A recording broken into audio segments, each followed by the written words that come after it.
You are watching TFI. Greetings, salutations! Sounds like I'm stuck at the bottom of a well, boy.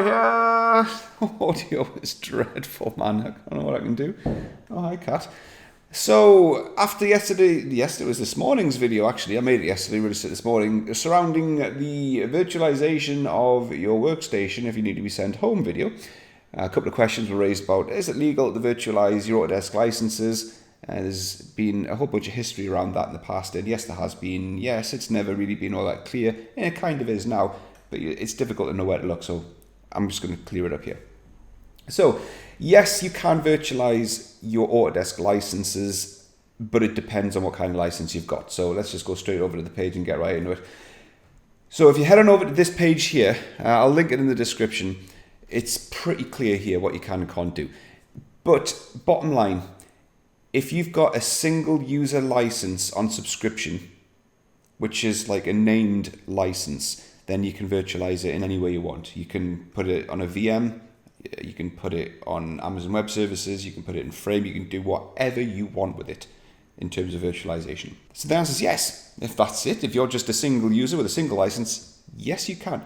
If you're a business with multi-user licenses, network licenses, you probably don't care at this point because you've probably been doing it for years.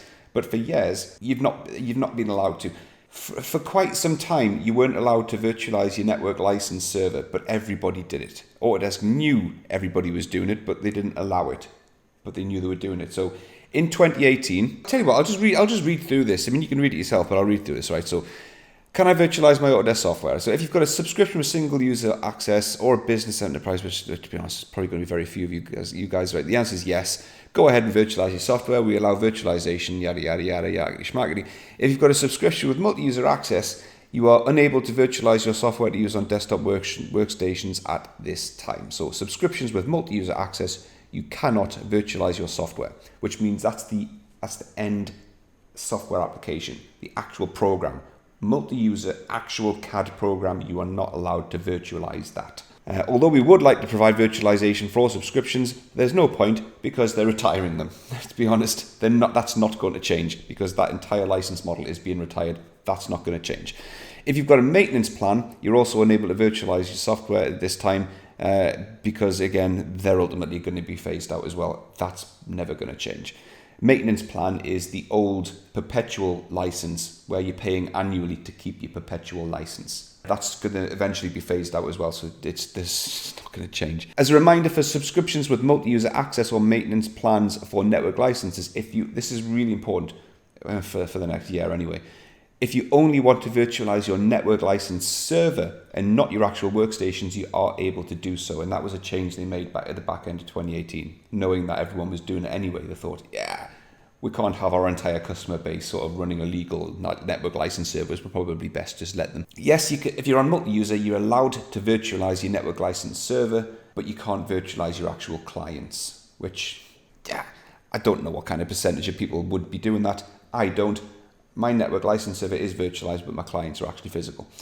So that's it. That's the scoop, mate. Yes. So as per my last video, if you are going to start to think about using Amazon Web Services or Azure with a front-end wrapper that likes of Frame, then you can do that. You're perfectly allowed to do that if you've got a single user named access license, which moving forward, they're all going to be from next year because multi-user's been retired and you've got to trade them in.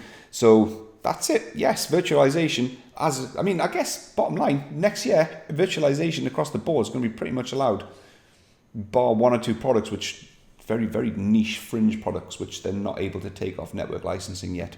But pretty much everything will be able to be virtualized. But if that's still not clear for whatever reason, mate, just take a look at this article, have a read through it. I think it doesn't get any more clearer than that. Yes, you can virtualize your Autodesk software. It's perfectly okay.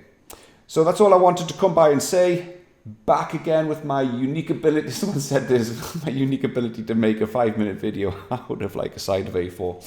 Yes, I know, I'm very good at doing that. I should pride myself on my ability to do that, right? So I've got another video to make straight after this one, so I'm going to wrap this one up and then shoot off to that one. So I'll see you in the next one. Toodles.